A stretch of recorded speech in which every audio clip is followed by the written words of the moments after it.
Hello everyone, welcome to Sanmargha classes.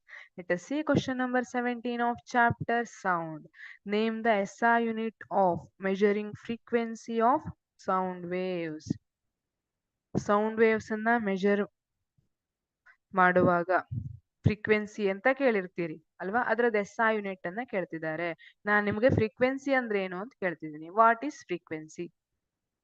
Frequency is nothing but number of oscillations per second is called frequency. 1 second ಅಲ್ಲಿ ಎಷ್ಟು oscillation ಆಗ್ತಾ ಇದೆ ಅದನ್ನ frequency ಅಂತ ಕರಿತೀವಿ. ಸೊ ಈ ಫ್ರೀಕ್ವೆನ್ಸಿಯನ್ನ ಮೆಷರ್ ಮಾಡೋದು SI ಯೂನಿಟ್ ಯಾವುದು? It is hertz.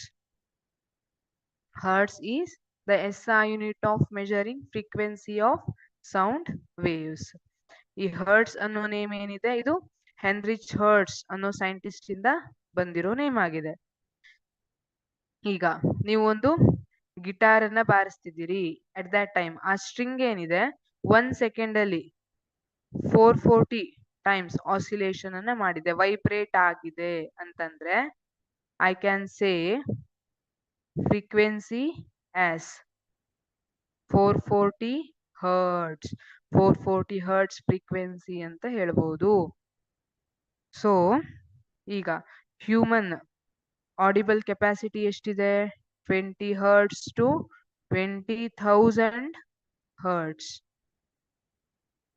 Human hearing range ಅಲ್ವಾ.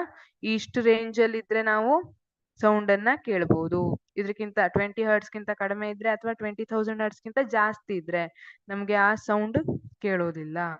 ಸೊ ಇಲ್ಲಿ ಏನಿದೆ, ಹರ್ಟ್ಸ್ ಅನ್ನೋದು ಫ್ರೀಕ್ವೆನ್ಸಿಯನ್ನ ಫ್ರೀಕ್ವೆನ್ಸಿಯ SI ಯೂನಿಟ್ ಆಗಿದೆ. ಈಗ ನಾನು ಇಲ್ಲಿ ಈ ಪಾಯಿಂಟ್ ಅನ್ನ ಕನ್ಸಿಡರ್ ಮಾಡಿದ್ರೆ 1 ಸೆಕೆಂಡ್ ಅಲ್ಲಿ ಈ ಪಾಯಿಂಟ್ ಇಂದ ಎಷ್ಟು ವೇವ್ಸ್ ಪಾಸ್ ಆಗ್ತಾ ಇದೆ ಅದನ್ನ ಏನಂತ ಕರಿತೀವಿ? ಫ್ರೀಕ್ವೆನ್ಸಿ ಅಂತ ಕರೆದಿರ್ತೀವಿ. ಅದನ್ನ ನಾವು ಹರ್ಟ್ಸ್ ಇಂದ ಮೆಜರ್ ಮಾಡಿರ್ತೀವಿ. Therefore, the SI unit of measuring frequency of sound waves is hertz. Thank you.